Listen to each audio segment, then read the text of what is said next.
have your packets with the notes and the examples. So we have both of those. We are actually going to cover sections 2 and 3 today. It shouldn't take me too terribly long to get through those.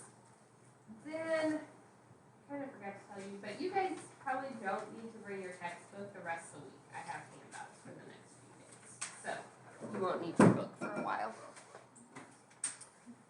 Alright, so we are still kind of going through the boring, all the terminology type things, just so we have an idea of what's being talked about. The big things we talked about last week were the population versus the sample. What was the difference? Right. Population is everybody, samples a smaller group. And then if I am giving like a numerical value to describe those, if it describes the entire population, that number is called a parameter. If it describes a sample, the number is a statistic. Okay. We talked about the difference between discrete and continuous. What's discrete? Countable. And continuous? Yeah, when you have those decimals, an infinite number of values. Qualitative versus quantitative data, so what's the difference?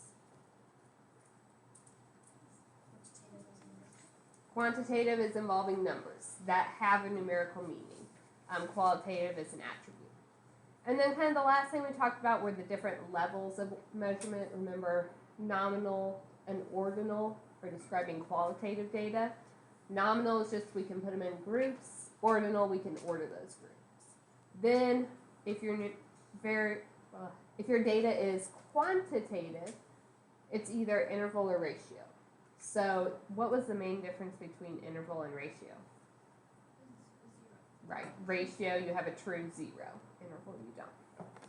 Okay, so first piece today, we are talking about the difference between an observational study and a designed experiment. And if you had to guess what it was, you would probably be right. What do you think an observational study is? Yeah, it's just something you're watching. You're not controlling at all. And what would a designed experiment be, do you think? Yeah, you're doing it, you're setting it up, you've designed it, you are manipulating some things. So I started, instead of just giving definitions, I put 2 different studies up here.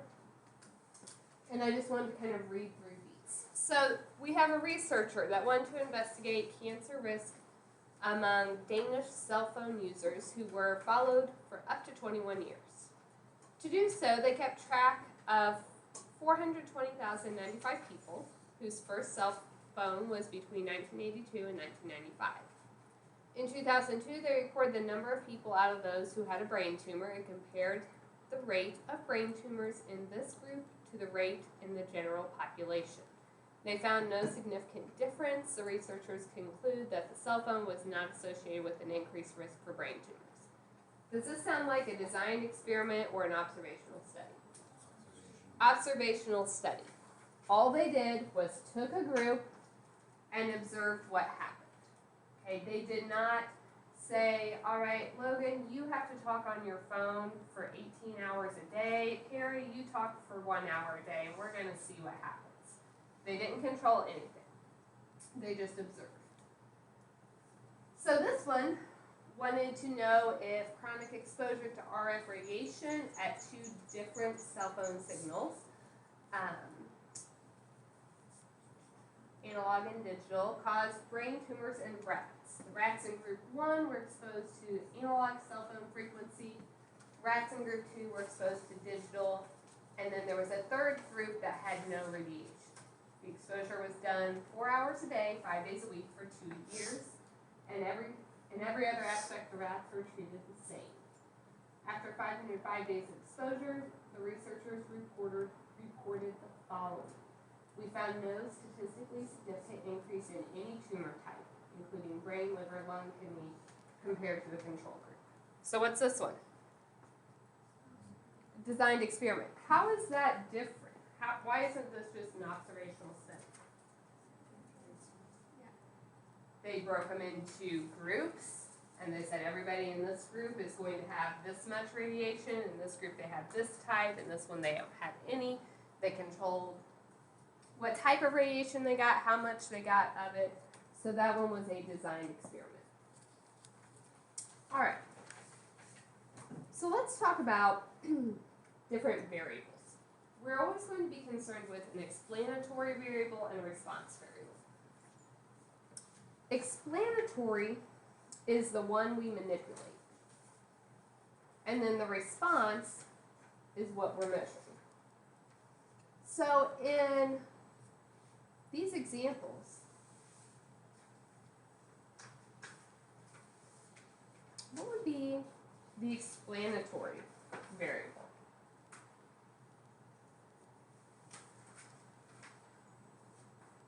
Or even if we just look at the previous example, simplify it a little bit. What was the explanatory variable? What was the thing being manipulated here? We had the type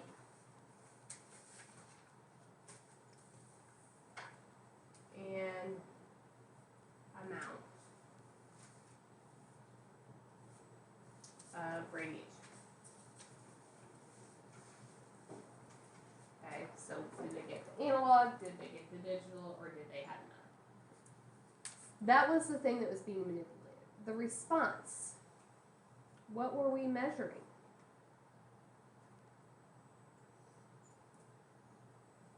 What were they trying to see?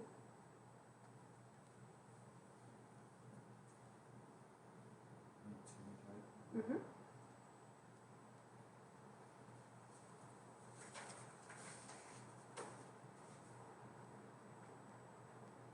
Okay, so they were checking to see did they develop some kind of tumor at the end of it. So checking the radiation, does it correspond to a tumor?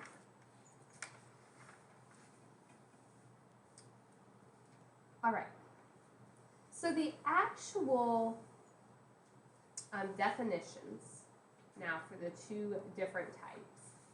In an observational study, it measures the value of the response variable without attempting to influence.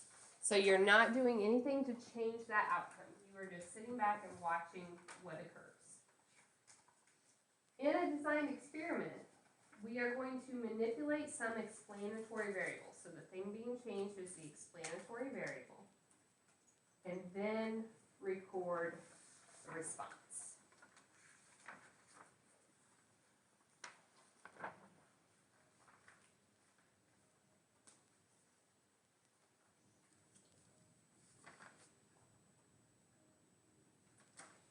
So with our variables, the explanatory variable, that's the factor that we are either controlling or manipulating. We might have multiple levels of it. Response is the outcome we are measuring.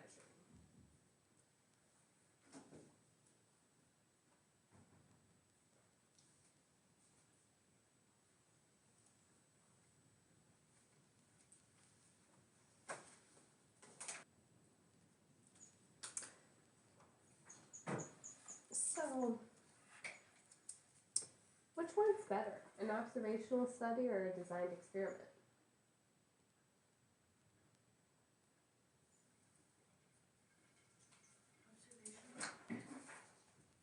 Kind of depends on the situation, doesn't it? When would an observational study be better?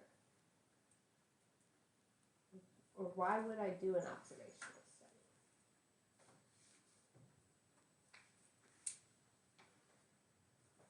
To see something that happens in the real world. Okay. Not just something that you can do. Okay, you want to see the actual outcomes without any kind of manipulation, just real life, what's happening. Observational study can be important. If I want to measure, let's say, I want to know how energy drinks impact your health in the long run, okay? If I just took a group of high school students that drank energy drinks and compared their health in 5 years, if they are in poor health, do I know that it was because they were drinking energy drinks? No. I can say that there's a relationship, but there's a lot of other things going on in their lives. I have no idea. I can't just compare one person that had the energy drinks and one that didn't and say, oh, you drank energy drinks and you're in worse health. It must be because of the energy drinks. Because I don't know anything else. I don't know how much that person exercised. I don't know their family health history. I don't know their diet otherwise. There's too many other variables. So that's the downside of an observational study. If you're just watching, you can't ever say that one thing caused the other because we didn't control any of these other variables that could be an issue. On the flip side, would it be ethical for me to say, okay, I want Ryan, you start drinking 5 energy drinks a day. I'll check back in 3 years and see how you're doing. Is that okay? No, because if I really think that's going to compromise his health, I'm forcing him to do something that will lead to him becoming sick. So it's not always ethical to do an experiment if you're going to be putting someone at risk. So there are situations where either one is more appropriate. An experiment, you know more at the end. If I say, okay, Ryan and Ava, you two are going to eat the exact same foods every day, same quantities, you're going to exercise the same amount, you're going to live in the same environment, I'm controlling everything else except you get energy drinks and you don't, then am I getting a more realistic picture if I compare their health at the end? Absolutely. So in an experiment, you know more at the end, but it's not always possible. So something that we have to consider is some of those other outside variables. Let's look at this example. Researchers wanted to determine the long-term benefits of the influenza vaccine on seniors aged 65 years and older. The researchers looked at records of over 36,000 seniors for 10 years.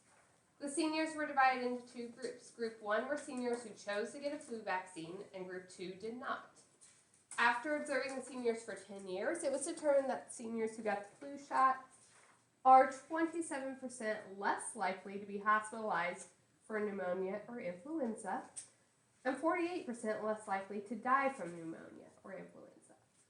So does this mean all seniors should get their flu shots?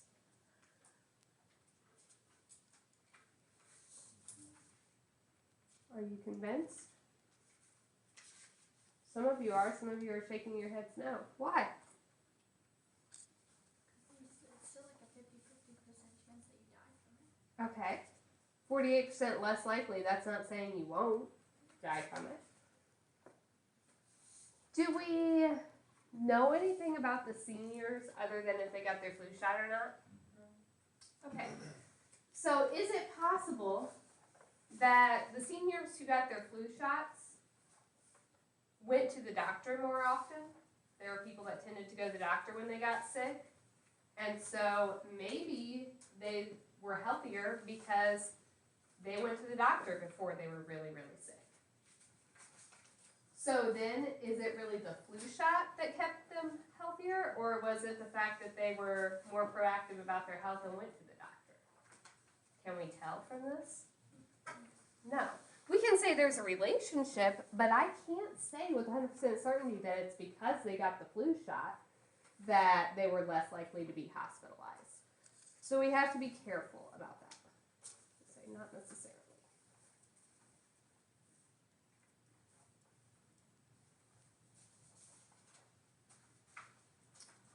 Leave those.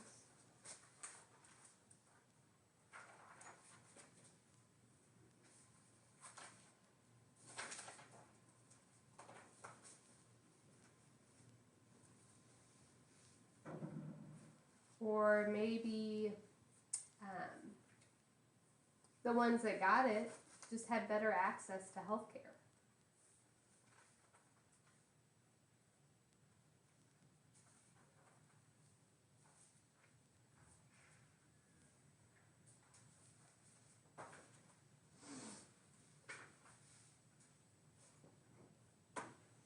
There are lots of possible things that could impact this that we did not consider.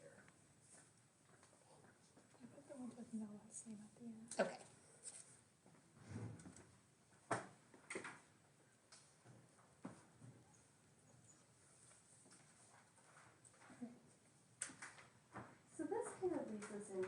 couple more terms. Even in a well-designed experiment, there are potential issues. We have to worry about confounding. That's when the effects of two or more variables are not separated. So, do I know that it's because this person got their flu shot, or is it because they went to the doctor on a regular basis? I can't really separate those. I don't know which one had more of an impact on my result. So we can say that there's a relationship, but it could also be for something I didn't consider.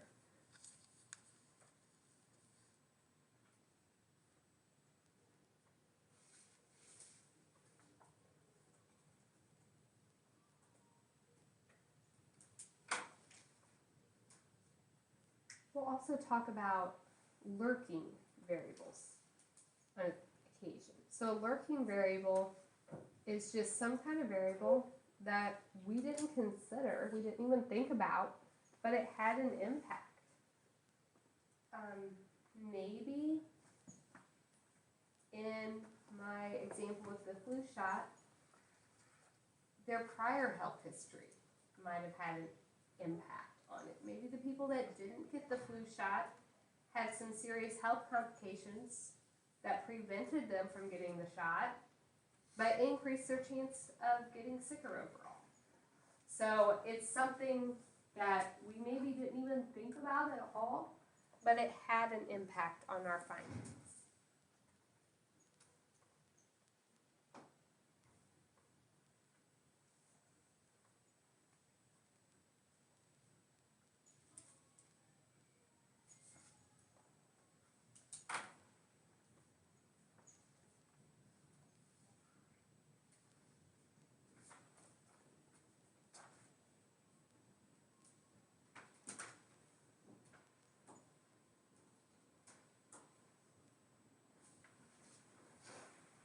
Any questions so far? We have 3 more terms, then we're stopping with our definitions for today. Really, the last couple terms are ones that we're going to use more tomorrow, but we're going to go ahead and write them down. If I talk about a census, just like a census is when they count all the people in the United States, a census is just a list of everybody in the population along with a characteristic of them. So if I wanted the average age of a student in our high school, the census would be a list of every student in the high school along with their age. So it lists every person in the population along with the thing we're looking at.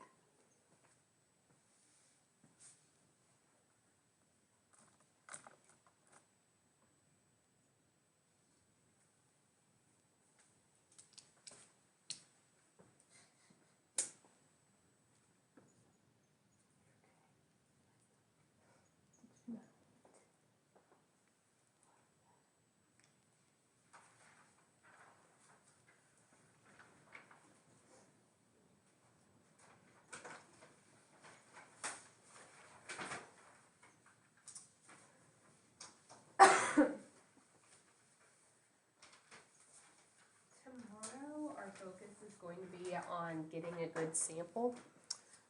So today we're just going to mention simple random sampling or random sampling, and that'll be our last piece. So random sampling is just a way of putting together a sample, and everybody has an equal chance of being selected. So it might just be I write each of your names on a piece of paper, and I pick 4 of them out of a hat. You each have an equal chance of being selected. That's a random sample.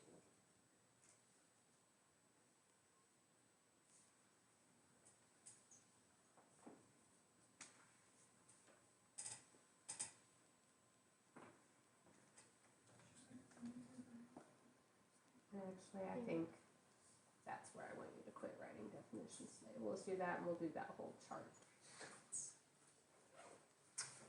All right, so let's suppose a study group consists of these 5 students.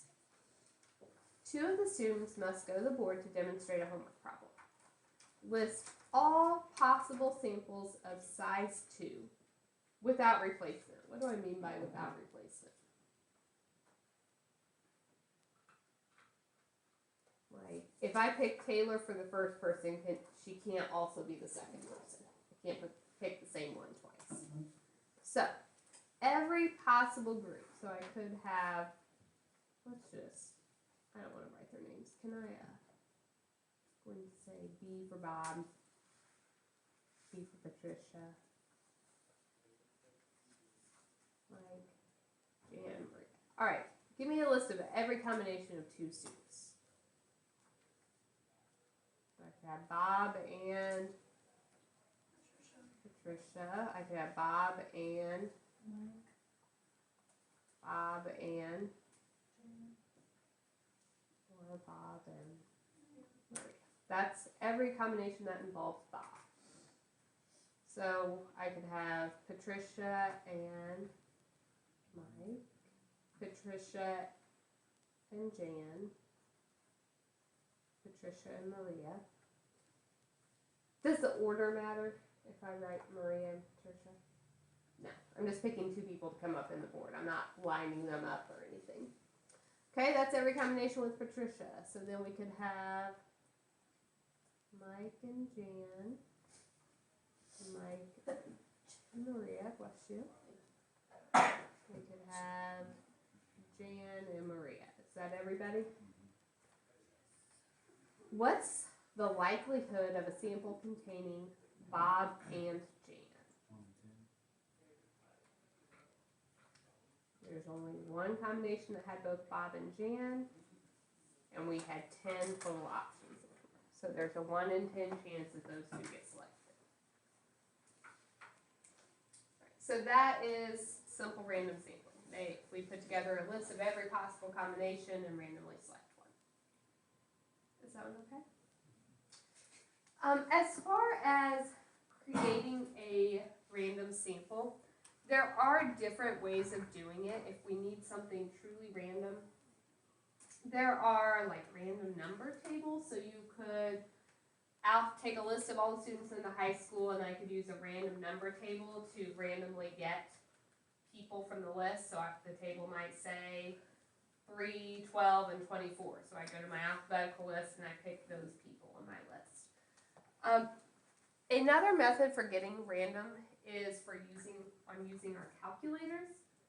So to do this, if we want a simple random sample, we have to have everybody in a list and give them a number, and then either use the table or a graphing calculator or a computer software to get it. In order to do this on the calculator, it is a random number, but it's not truly random. Your calculator does have a method for creating this. The first thing we have to do is, it's called storing a seed. We have to basically give your calculator a starting point for its method of collecting a random number. So you pick any number. So I'm going to do 3. So you go 3, and then you go to this STO. I'll do it up here. That way it's easier. So 3. We're going to store. And then if you go math, if we go over to probability, PROB, the first one is rand. And hit enter, enter. This just gave my calculator a starting point. So once you do it one time, you don't have to redo that. But if you come in and grab a calculator tomorrow and need to get a random number, you would need to pick the starting point. It doesn't matter what you pick, but you'll notice it's not truly random because everybody that did 3 will get the same random numbers as me here in a second. So that's kind of how it starts its formula. So then, let's say I need a random number from 1 to 25. So we can go to math, over to probability, and we want number 5, a random integer. Does anyone have, I think on these calculators it comes up a little bit different. It says rand int and has a parenthesis, right? So what you want to do is give it a starting and a stopping point. So you do 1, and then the comma button, which is by your parenthesis. And I said between 1 and 25. So you do 1, comma 25, and close your parenthesis. And then if you hit enter, it will give you a number. And if you hit enter again, it's gonna give you another number. So if you wanted 4 or 5 numbers, you could just keep hitting enter. There is another way to get multiple numbers on your calculator at a time. So go to math. We're gonna go back into it. Probability number 5. Let's say I needed 5 numbers between 1 and 100. So you can do 1, comma, 100, and then do another comma, and 5. So you're telling starting, stopping, how many numbers do you want? And then if you hit enter, did it give you a list of 5 numbers? So you can use the calculator to get random numbers as well. Everybody get that to work? What's wrong? Mine gave me like a bunch of like decimals, like it still gave me random answers. But Did you go into number 5 or did you pick another one? Oh, it's because you had random and random integer. That's what happened. Please I got this. Yeah. Try it now.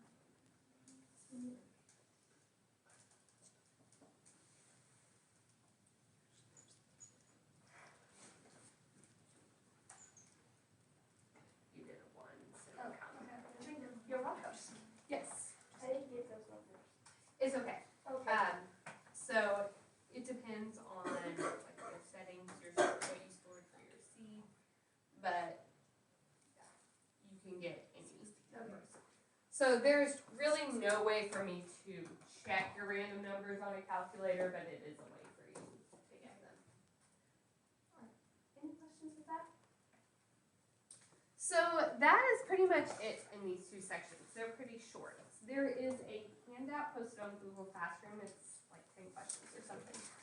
So you have time to do that now. Can we use the restroom, please? Yes.